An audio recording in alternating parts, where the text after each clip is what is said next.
So good afternoon, everyone, or good morning, depending on, good evening, depending on where you're joining us from.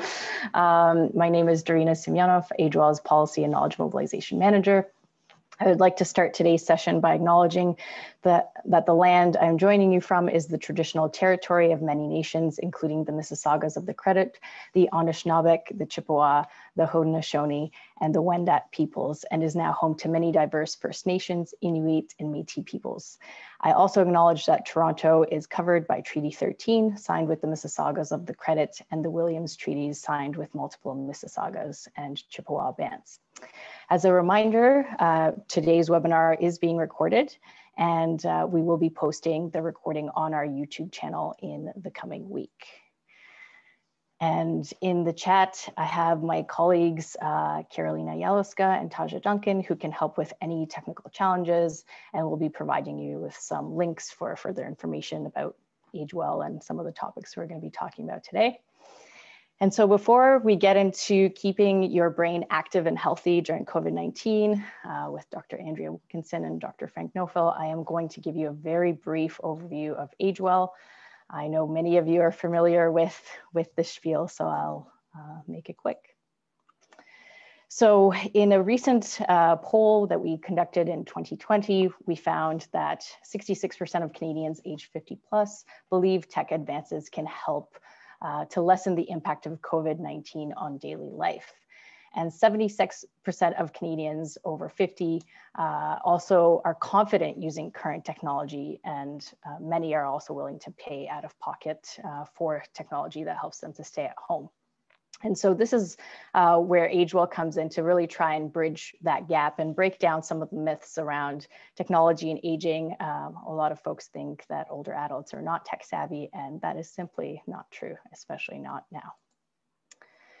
AgeWell's vision is that Canada's leadership in technology and aging benefits the world. And I see our typos there, our vision mission.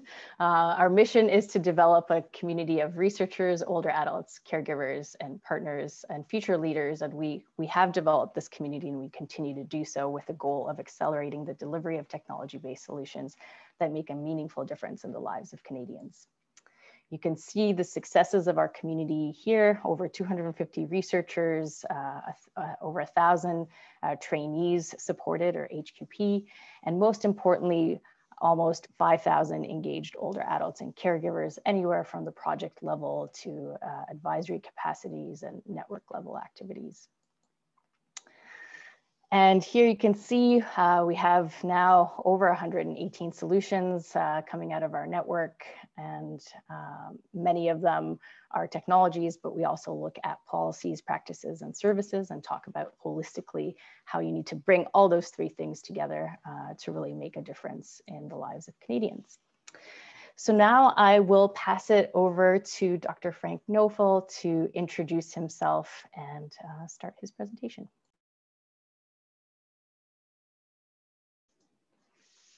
Thank you, Darina, and good afternoon and good morning to everyone listening to the talk today. So my name is Frank Knoefel. I'm a physician at the Bruyere Memory Program here in Ottawa, and I have appointments at the Faculty of Medicine at the University of Ottawa, as well as Systems and Computer Engineering at Carleton University, and I'm a senior investigator at the Bruyere Research Institute. So I was actually seeing patients this morning, so all this is very practical and very fresh in my mind. So I plan to do a little bit of a refresher on the brain to begin with. So this, whoops, thank you. So this would be what the brain is made of. We have neurons. There's different shapes of neurons, but this is sort of a traditional looking one. You have a cell body, you have an axon, and then you have terminals. And there's dendrites on one end, and that's sort of where information comes from. And then it runs sort of down the axon and gets transferred on. And in our brain, we have approximately 100 billion neurons and cells all together. And in 3 dimensions, this is what it looks like. So you have cells and they're connected in 3 dimensions to each other. And you see here in this picture, this one is a little bright and it's sort of a cell that's lit up. It's been activated, so it's firing and the electricity runs down here and then it hits a dendrite of the next cell in the sequence. And that cell then either fires or doesn't fire depending on all the information it's getting. And then you can see how the electricity sort of runs from one cell to the next and through networks of cells. And that sort of converted them into our brain function. And so this is what our brain looks like without the color, of course, but this is someone who's looking to the right. So looking this way. So the nose would be here, the eye would be up here, the ear would be somewhere in here.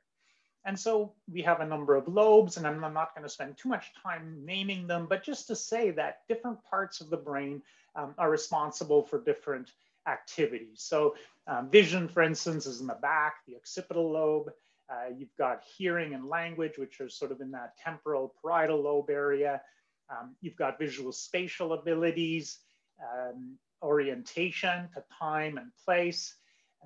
Memory is, of course, very important and is in the inside of the temporal lobe. It's sort of, the arrow goes behind there.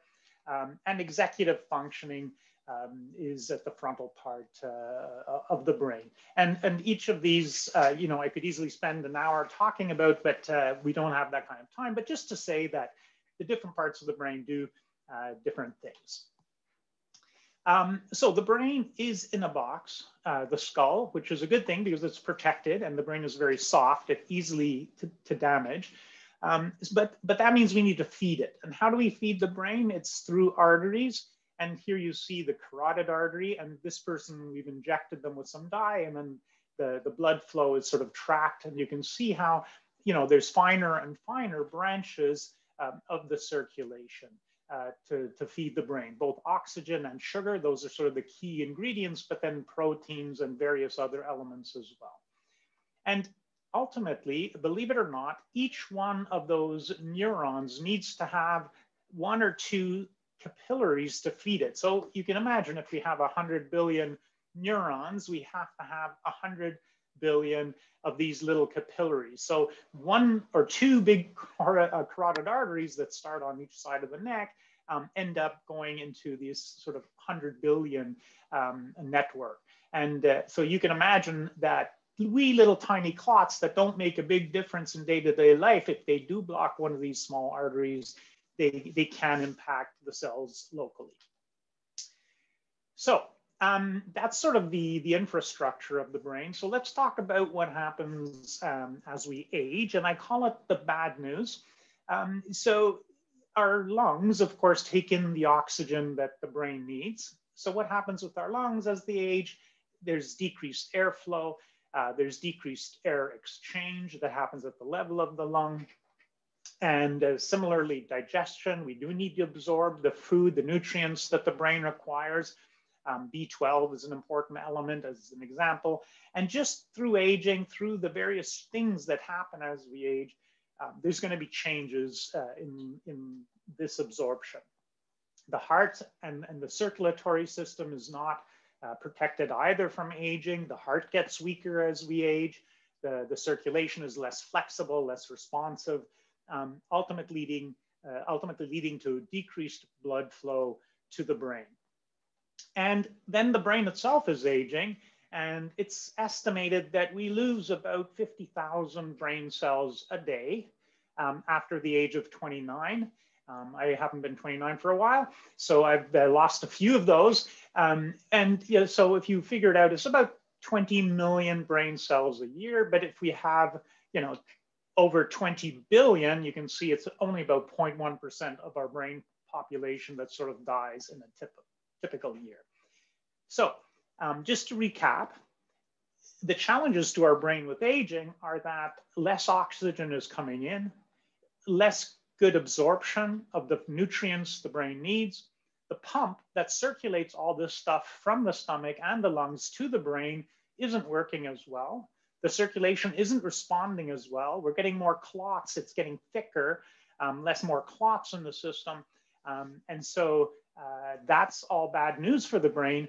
But in and of itself, it seems that there's brain attrition that happens. So, and this, by the way, is before you add all those health issues that accumulate as we age. So high blood pressure, you know, having worked in a mine, smoking, all kinds of things that that sometimes we do to our bodies that would worsen all of these factors. Now, the good news is that we don't just have to sit around and get beaten up as we age. First thing, of course, is that we need to stay physically healthy, right? So we want to minimize the smoking, the drinking, all those bad things. We want to sleep well, we want to eat well. But there's three things that I think if we're assuming everyone's already doing that, seeing their physician regularly and taking care of their bodies and not doing the bad things to their brains, there's three things that anyone can still improve typically. And the first is physical exercise. So why is physical exercise good? Because when we exercise, we work our lungs and our heart.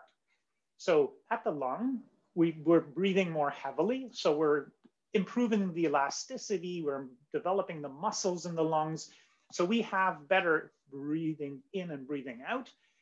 And we help the lung circulation to improve so that they can clean up themselves better. And so there's better air exchange.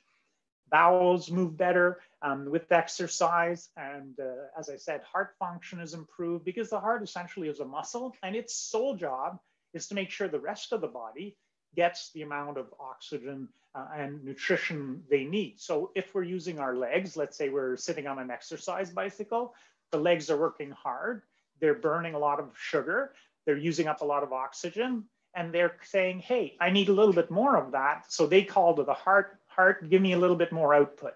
When the heart gives more output, it's not just to the legs, it goes to everywhere, so including the brain. So the best thing you can do to get good oxygen and to the brain is to do more exercise. So that's the physical exercise. Cognitive exercise is the next thing that's, of course, important. You recall earlier I was talking about the different parts of the brain. They do different things. So ideally, you would do a diverse kind of workout for your brain. You try to do, a little bit of language activity, a little bit of thinking, executive functioning activity, maybe a little bit of puzzling. So you do the visual spatial part, because there's good evidence that as you work the brain, you improve the blood flow there and you improve the number of connections that are made there. And then the last thing that's really important is social engagement. So I call this the three-legged stool. And excuse me, everyone that comes through this office is told, are you doing these three things? And social engagement, and again, we'll come to why this is a challenge right now, but social engagement we know is really important for the brain.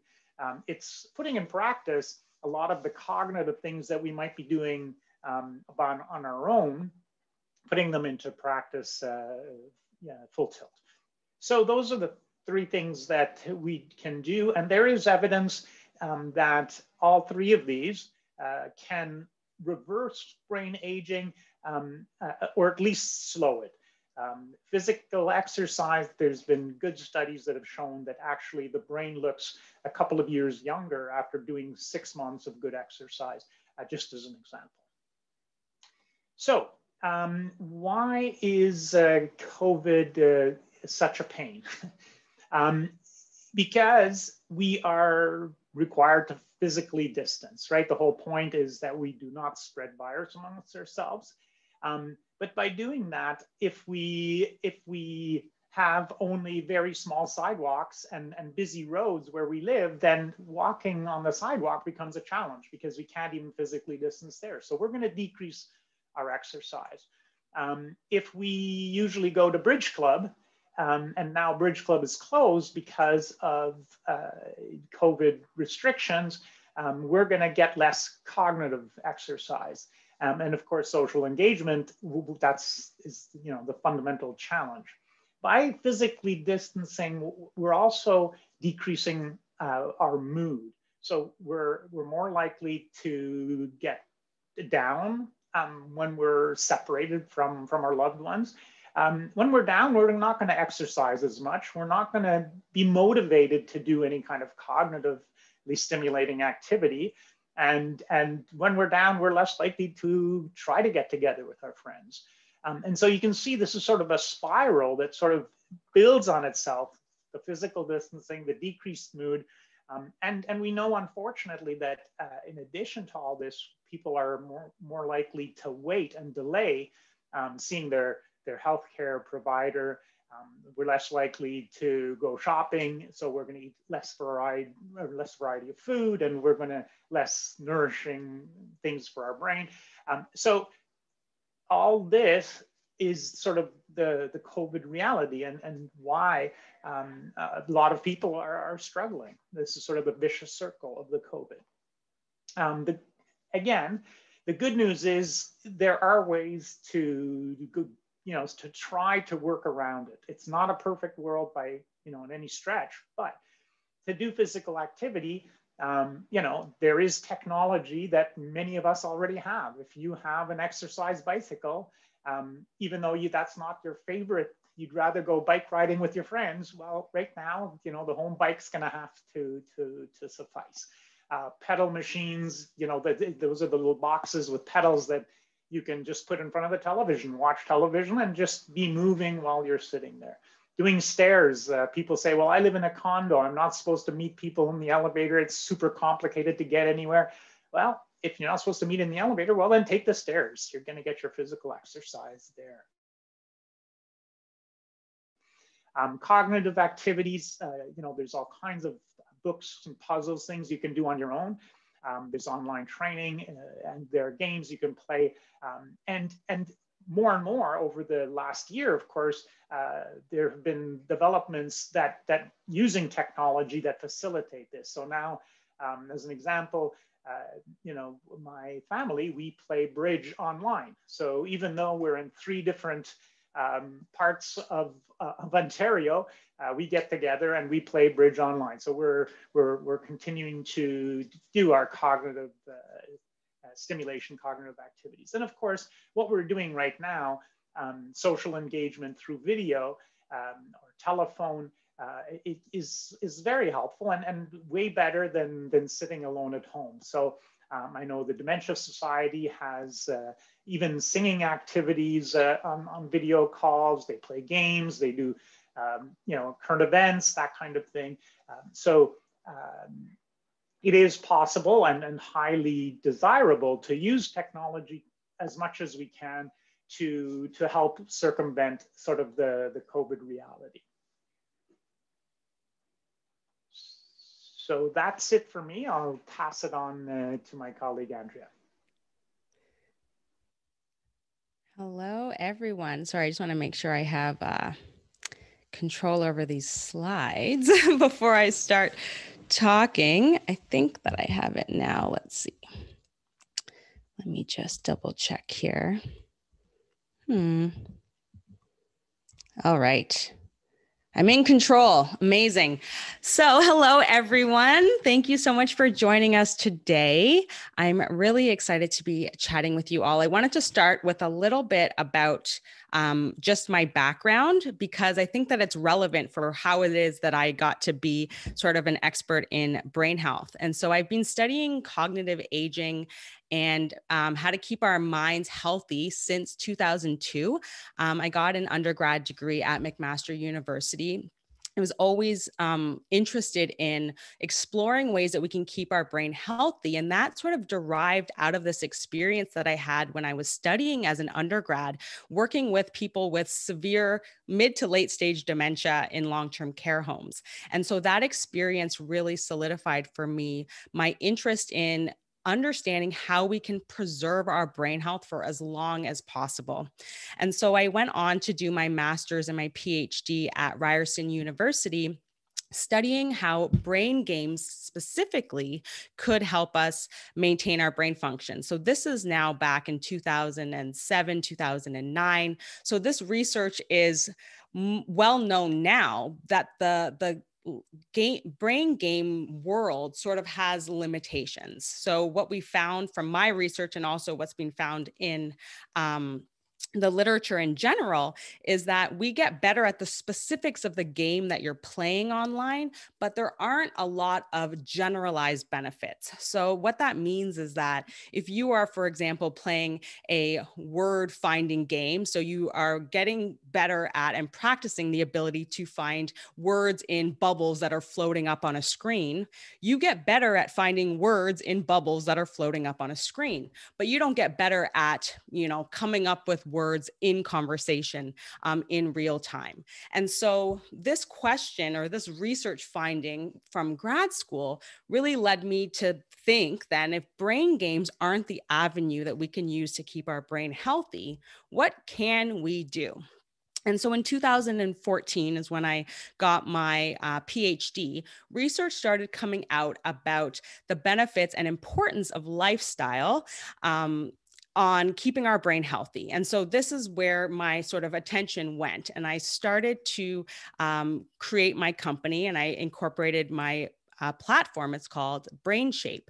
But I did want to just give a little plug to AgeWell, because I also was an HQP in AgeWell, in the AgeWell network. So for any of the HQP out there that are tuning in, I did a postdoctoral research fellowship at the University of Toronto in the engineering department. And I was funded by AgeWell. And so I had an excellent experience working with engineers and designing technologies specifically for people with dementia that were living in long-term care homes. And so AgeWell will always have a very special place in my heart. But I started my company BrainShape because I wanted to teach people about how we can keep our brains healthy for as long as possible. And what I've begun to sort of pull out from the research is that there's really 4 key pillars of brain health. We can think about physical fitness, food and nutrition, socializing, and then what I call mental considerations, which includes sleeping well, managing your stress, and also challenging yourself mentally. And of course, Frank touched on these points in his talk as well. And so I'm going to just be focusing on a couple of these pillars and how it relates to our experience in the last year inside this COVID world that we're currently living in. And so I wanted to first talk about stress, because I think living through this global pandemic has been a stressful experience for a lot of people, of course. But I also believe that humans have been quite stressed out regularly. We are very prone to living a stress-filled life. People are stressed in the grocery store lineups. They're stressed out in traffic. They're stressed out watching the news or reading emails. And so I wanted to talk about really what stress does to our bodies. And so stress is really your body's physiological response to a threat.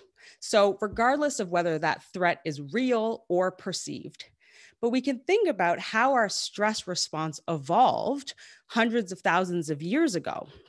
It evolved really as a survival mechanism that's meant to keep us alive. And so you can think about hundreds of thousands of years ago, we would mount our stress response in the presence of a life-threatening situation. So if you thought you heard a mountain lion off in the distance, whether there was actually a mountain lion or it was just a thought and a perceived threat, you would mount a stress response because your body and brain is like, we need to survive getting away from this predator. And so your heart rate increases, your blood pressure increases, and glucose or sugar gets released into your bloodstream. But it's all meant to service you in getting away, either fighting or fleeing this predator. So you are sending out as much sugar-rich blood into your limbs as energy. So you can either fight off this mountain lion or flee and run away as quickly as possible. But what's happening in today's world, during COVID times especially, but even before the pandemic started, is we live in these sort of chronic, consistently stressed out experiences and ways of being. And this constant stress is really bad for our bodies because we have elevated blood pressure and we have this increased heart rate is actually creating lots of stress on your blood vessels. And there's also increased inflammation. So if you think about our stress response is meant to keep us alive in a life-threatening situation, your body perceives or anticipates that you will be injured in this stressful experience. And so it sends out these chemical mediators of inflammation in preparation to help you heal from an anticipated wound. But of course, we know if we're reading an email that's stressing us out or watching the news and it's stressing us out, we're not actually going to be injured. But these chemical mediators of inflammation are still floating around in your body. And important for brain health is cortisol, our stress hormone, really damages our hippocampus. And the hippocampus is the part of your brain that's responsible for memory and learning, but it's very sensitive to cortisol. And so if you have constant chronic stress, you're actually damaging the memory and learning center of your brain. And so when we talk about managing stress, there's obviously so many different ways that we can do that. But one of the most important things, in my view, is to think about what stresses you out on a personal level, because not everyone gets stressed out by the same things. But it's important that we tune into ourselves and notice what is causing us stress. So for me personally, for example, in the last year, the news has really stressed me out, more so than it has at any other time in my entire life. And so I've strategically not watched the news late at night because it stresses me out, which is then going to invariably disrupt my sleep. So noticing the stressors that are affecting you personally is really important. Also important is staying emotionally connected to your social network. That helps us build stress resilience, but also to feel supported by our network. So that's really important to reach out to people if you feel that you are in need. And of course, I mean, reach out to me if you want to talk to someone and you're not sure who to turn to. Another really powerful way to manage our stress and to calm our bodies down is by slowing our breathing down. So there's a specific pattern. It's called the 4-8 breath. And basically what it means is you are breathing out for twice as long as you breathe in. So you inhale for a count of 4, for example, then you would exhale for a count of 8. And I'll just demonstrate what this will look like. So you breathe in for 4 and out for a count of 8.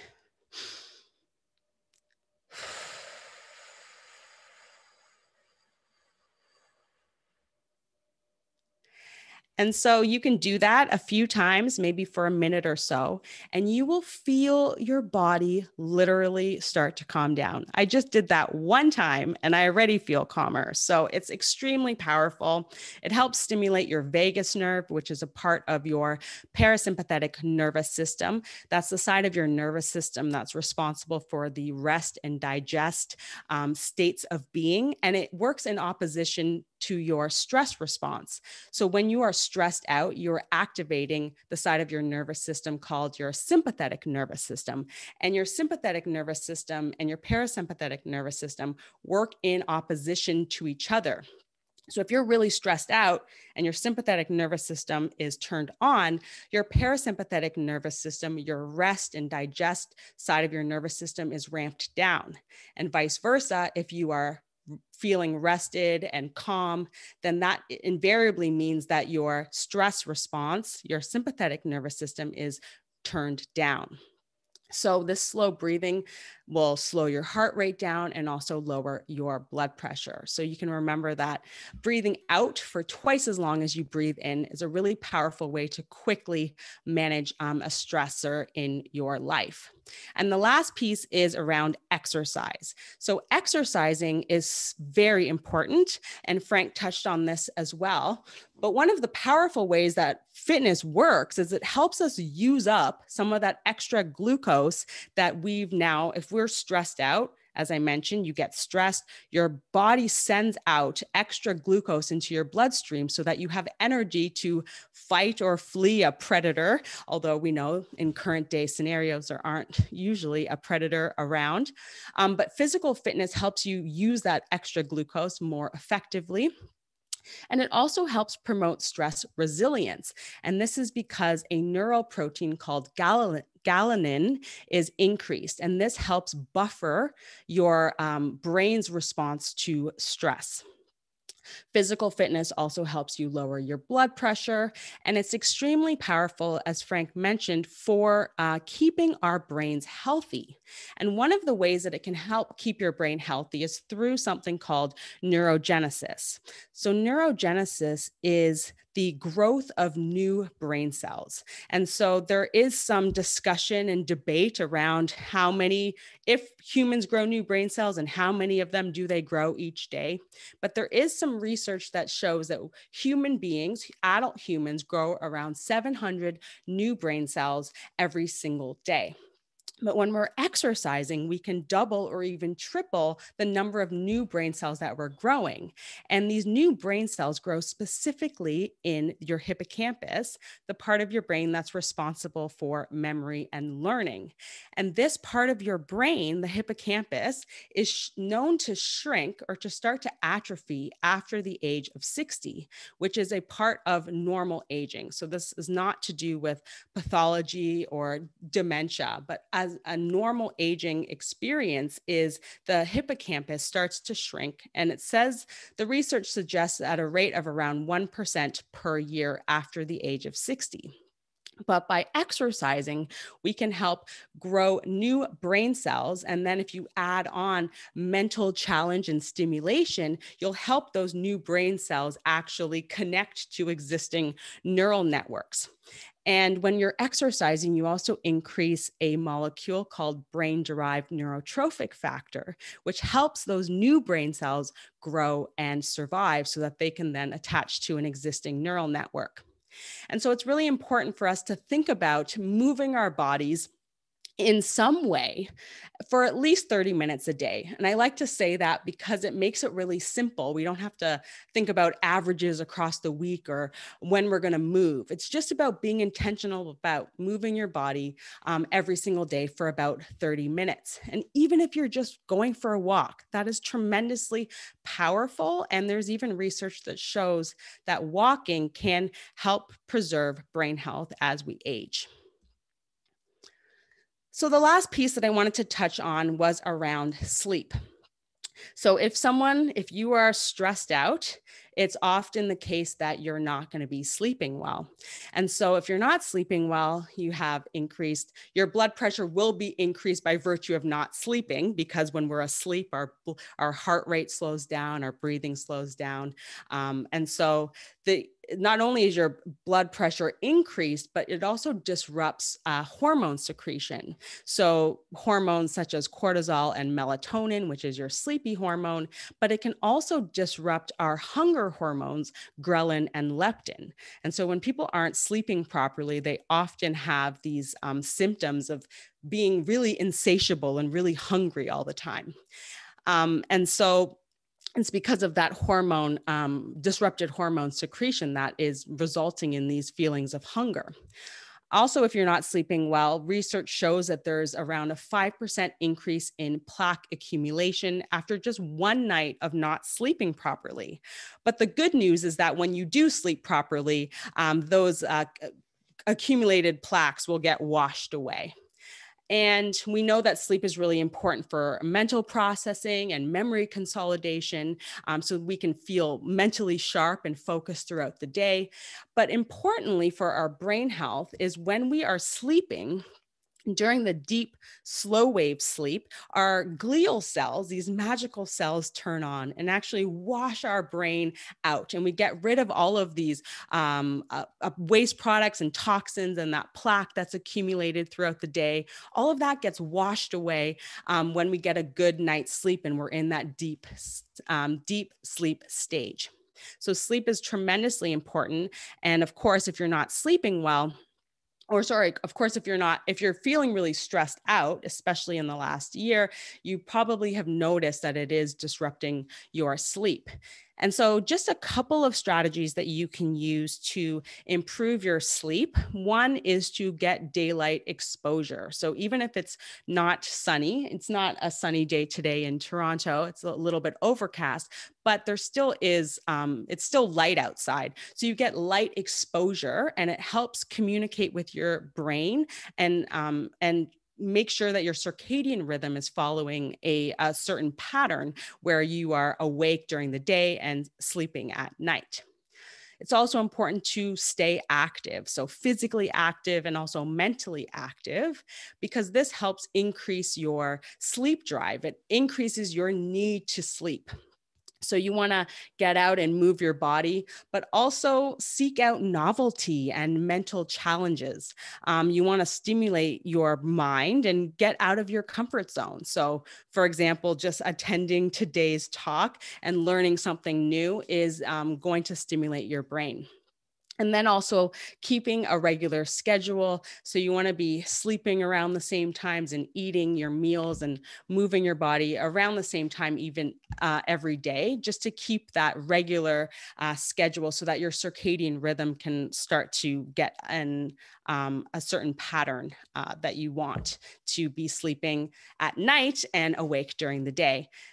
And also importantly is to manage your stress. So as I mentioned, cortisol is the stress hormone, and cortisol and melatonin, your sleepy hormone, work in opposition to each other. So when your cortisol is high, your melatonin is going to be low, and vice versa. When your melatonin, your sleepy hormone, is high, your cortisol will be low. And so you want to make sure that you are managing the stressors in your life and avoiding anything that's very stressful late in the day and into the time when you're going to be going to bed, because you really want to help your body create an environment that is conducive to you actually calming down, increasing that melatonin, and getting sleepy enough to actually fall asleep. And then some sleep strategies as well as to help stimulate your vagus nerve through that deep breathing that I talked about earlier. And so when I think about keeping our brain healthy during COVID, some of the key takeaways are really about managing your stress, moving your body on a regular basis, and getting good quality sleep. And so I wanted to invite anyone who listens to podcasts to tune into my show. It's called the BrainShape Podcast. There are currently 106 episodes out. And so I cover all these topics related to brain health. We talk about mindfulness and meditation, music and memory, everything you can think about under the sun around brain health. And so if you are interested, you can listen on any podcast platform, or you can go to my website, brainshape.ca/podcast, and take a listen. And I'm also on social media at BrainShapeTO if anyone wants to start following me, but also reach out and say hello, because I love meeting the members of my community. So that's it from me. Thank you so much for listening.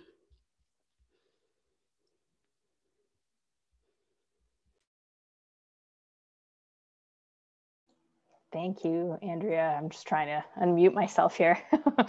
So thank you for that great presentation, both of you, Dr. Frank Knoefel and Dr. Andrea Wilkinson. As we get ready to do some question and answer, I want to quickly let folks know that we do have another webinar, which will be a catalytic conversation on experiences in caregiving during COVID-19. What have we learned on April 6th in celebration of National Caregiver Day?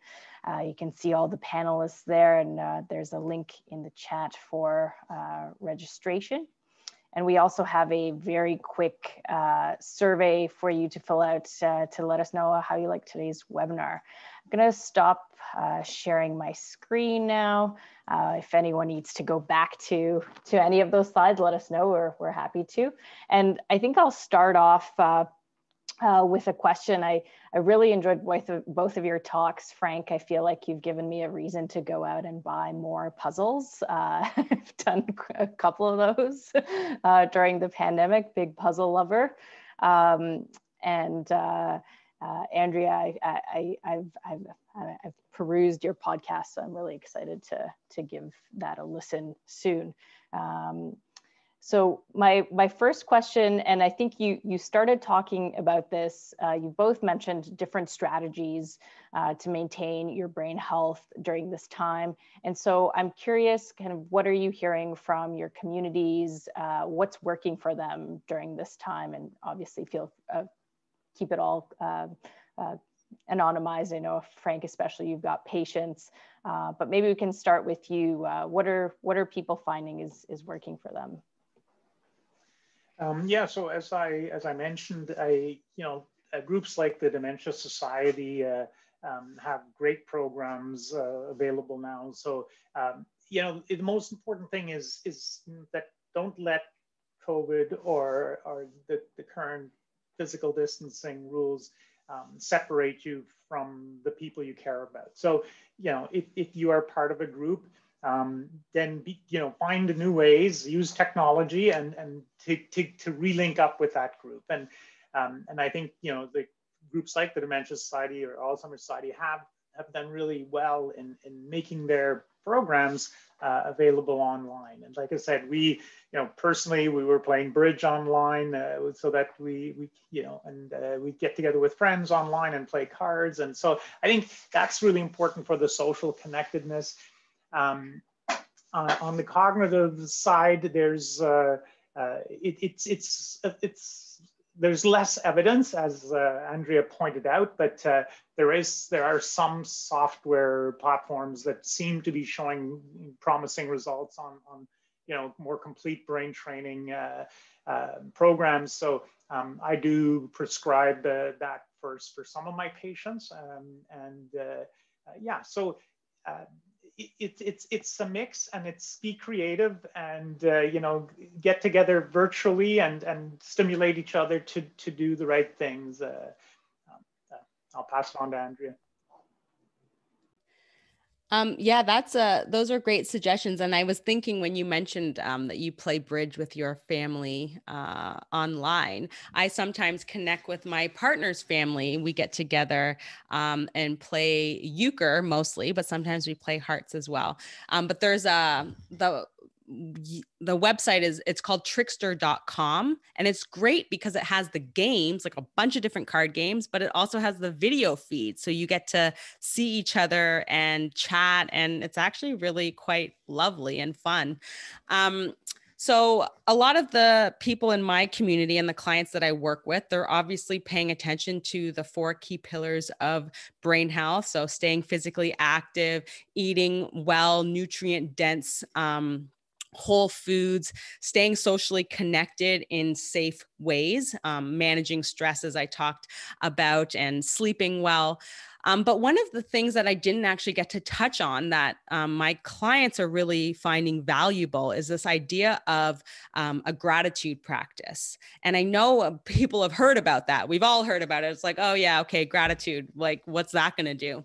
But it's really interesting because we can think about our brain is this limited resource. It has to be selective about the information that it processes. We don't process all of the information that we see in a given day. Your brain chooses what to pay attention to. So, for example, if this wall behind me were to change colors during my presentation, there would be some people on the call who wouldn't have noticed that because your brain doesn't think the color of the wall behind me is going to change. So it wouldn't be paying attention to that. And so it's just interesting to think about how we choose to focus our attention. And what a gratitude practice does is it starts to tweak your attention and your perception towards the things that make you feel happy and joyful. So when you start a gratitude practice, it initially is very challenging because we are like, I don't know what to be grateful for. Like, we're in a global pandemic. That's not that great. But when you start to take notice of these small little nuances throughout the day that you feel grateful for. So a warm cup of coffee in the morning, being invited to talk with all of you this afternoon. Those are things that fill my heart with joy. And I get to focus on that and actually feel that in my heart. And as you do a gratitude practice, it starts to shift your perception, where you begin to notice so many more things throughout the day that you can be grateful for. Thank you both. So I see a couple of folks providing additional suggestions in the chat, which is really great. Suggestions of board games and aromatherapy as ways to engage the brain. And so I also see someone wants to see one of Frank's slides. So I'm going to do that for you, Cheryl, just in a second. And while I do that, there are two questions asking similar things about brain games. So what brain games would you recommend? Someone gives the example of luminosity or card games. And someone is asking, what cognitive platforms do you find most helpful? So more on the brain game side of things. I think you've started talking about that with Trickster, but anything to add? Let's start with Andrea first. Well, I was going to say we should probably start with Frank, because as I mentioned in my talk, my research and learnings around brain games were more focused on the limitations of brain games. And so my platform really is about thinking outside of the brain game platforms. And it's not to say that those don't work for certain people in certain circumstances. And obviously some brain stimulation is better than none, but it also is a matter of challenging yourself in a meaningful way. So when I think about the importance or the role that brain games are supposed to have, it's about challenging ourselves mentally. And so I invite all of the people that are watching today to really think about what it is that challenges you, that can get you outside of your comfort zone. And even something like playing cards, playing a new game. I started playing Hearts with my partner's family, as I mentioned, and I haven't played Hearts since I was like a little kid. And so initially it was quite challenging and definitely brain stimulating activity. But I will pass the floor over to Frank to talk about some of the platforms that he shares with his patients. Yeah, thanks. So I've spent quite a bit of time in this literature as well. And the only product that is sort of available publicly that in my view has been tested sufficiently, that has now some 15 years of publications associated with it, is BrainHQ. And it's based out of the United States, but the good news is we have a Canadian branch of it. So I'm very supportive of the Canadian dynamicbrain.ca. So I put it in the chat as well. It's a web link, dynamicbrain.ca. And it is, as far as I can tell, the only platform that has good evidence. Lumosity was mentioned, kind of interesting. Lumosity had to pay a fine of $2 million for pretending to help stimulate brain when there was no evidence to that effect. So they actually had to pay a fine in the US. But since then, they've actually turned around and started to do some research as well. So all I can say is from an evidence point of view, Dynamic Brain .ca is the only one I can recommend. Just like I can't recommend medications that aren't indicated. I can't recommend vitamin E, for instance, for dementia, because there's not evidence there. And so in the same way, vitamin E is probably good for you and is good for your heart and a number of other things, but there's just no evidence that it's good for the brain. And so that's the thing. And unfortunately, we don't have, there's not enough research in the domain, and it's too complicated because any kind of sort of social engineering activity where you try to get someone to do something and other people not to do something becomes ethically really bad, right? If we say, okay, we're going to have 100 people do, word searches, and another 100 people are not allowed to do word searches for the next 6 months, it's just not possible because some of those people are going to get the newspaper and are going to do a word search. So doing research in that kind of activity is really hard. But certainly I agree with Andrea. Most of the evidence suggests that if you do one thing repetitively, if you play the violin, you really develop the violin part of your brain, and it's hugely developed, but it doesn't necessarily transfer over to other things. And in the same way, that's been a challenge in this research world. But on the dynamic brain.ca research, there has been research, longitudinal research, that has shown that it can slow admission to long-term care. It's shown a decrease in incidence of dementia, and more independence in instrumental activities of daily living. So the people who did the program were more likely still to go to the bank by themselves and pay their taxes and that kind of thing. So. Great, thank you. You can totally add on, Andrea. I'm gonna just add a comment from or kind of a comment question from one of our attendees asking, what about learning a new language? I think, Frank, you mentioned that briefly. So Andrea, feel free to add on and weave that into your response. Yeah, I was gonna say, one of the reasons I started BrainShape as a platform is because of that list of 5 to 10 things that was always in every brain health magazine and newspaper article. It was always like, this is what you need to do for brain health: play an instrument, learn a new language, do a crossword, garden. And that was the reason it bothered me, is not because those things are wrong. It's not that learning a language isn't good for your brain. It is. The issue that I had when I consistently saw that over and over again is it misled people into thinking that that was the only way to keep your brain healthy, that they had to learn a new language or pick up the guitar to be able to keep their brain healthy. And so someone like my mom, for example, was like, I don't want to do those things, so I guess I'll do nothing. And I'm like, that's not, you can't, if you do nothing, that's definitely not good for your brain. But when we think about how to keep our brain healthy, it's like this completely dynamic, ever evolving process. So there isn't a list of things to do. It has to be based on your interests. If you are interested in learning to play the ukulele, then definitely pick it up and start to learn it.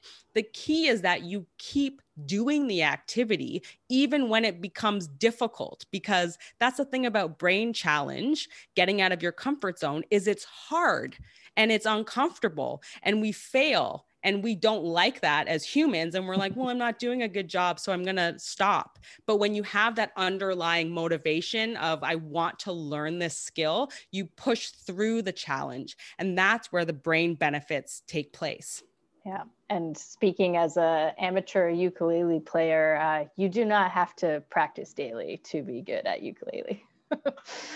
Frank, do you want to add anything? No, I think Andrea said it awesome. Very well. Great. And so we've got a question from Chris talking about online activities like those offered by BC Brain Wellness. So it sounds like they're offering chat, art, writing, kind of classes, I'm guessing, and sessions. Can those be recommended for staying cognitively active? And I think you're saying yes, as long as they're something you're interested in, right? I think that's the key takeaway here, is don't feel like you have to take something on that doesn't align with your interests. It sounds like there are many activities that can help with our brain wellness. So that's really great. We have just about 5 minutes left. So I'm going to ask one more question, and feel free to keep putting questions in the chat and we'll see if we can get to them. My question is, when we think about brain wellness and brain fitness, I saw Frank, you had that, can I be quarantined in the gym? And I think many of us has probably felt that way a little bit. You never thought you'd miss the gym, right? But here we are.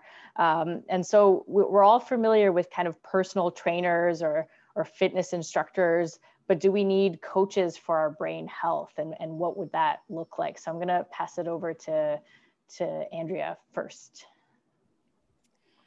So to answer your question, I don't think we need coaches for our brain health. Like when I talk about the pillars of brain health, that's what we need to do, right? We need to stay physically active, eat nutrient dense whole foods, stay socially connected, manage stress, sleep well, and also challenge ourselves mentally. And the thing is that this isn't rocket science. This isn't new. People know this, right? We know we're supposed to be doing those things.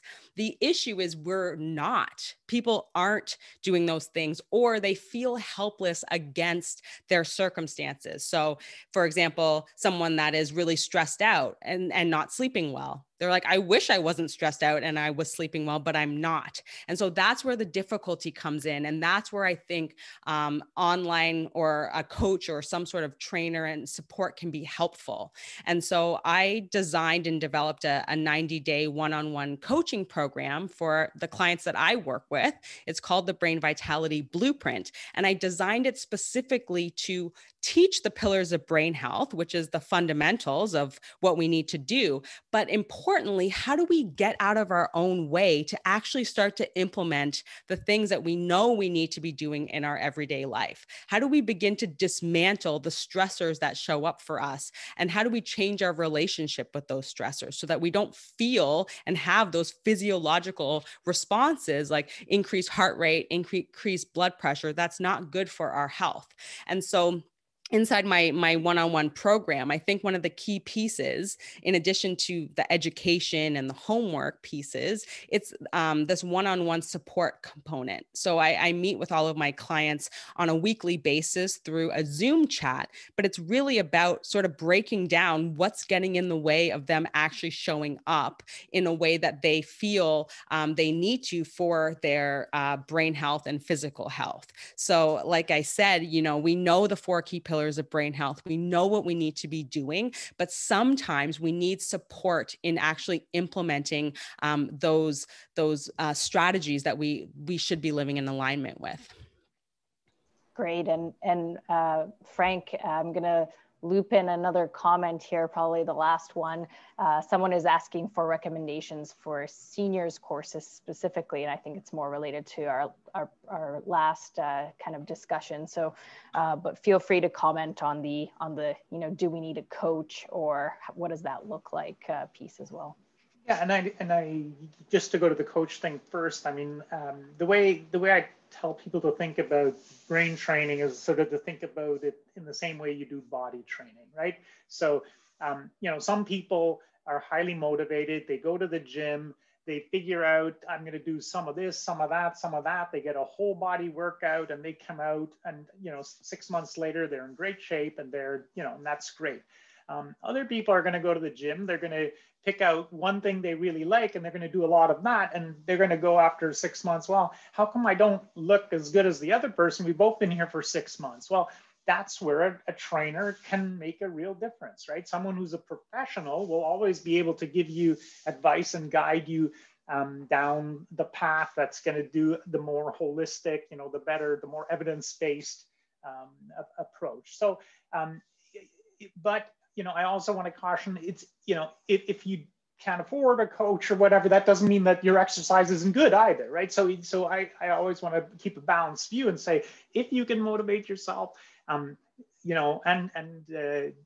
go ahead and do something holistic. If you are more motivated by a coach, then by all means, that's a fantastic resource, and yeah, so go with it.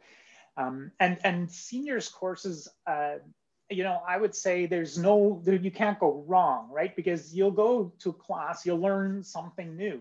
If you like art, then go to, Carleton University has a seniors course program, and they have art history. And no matter who you are, you will learn something by the art as they go around the world and show different sculptures and different paintings and explain, what people were thinking. I can't see any downside in any kind of class, seniors class or otherwise.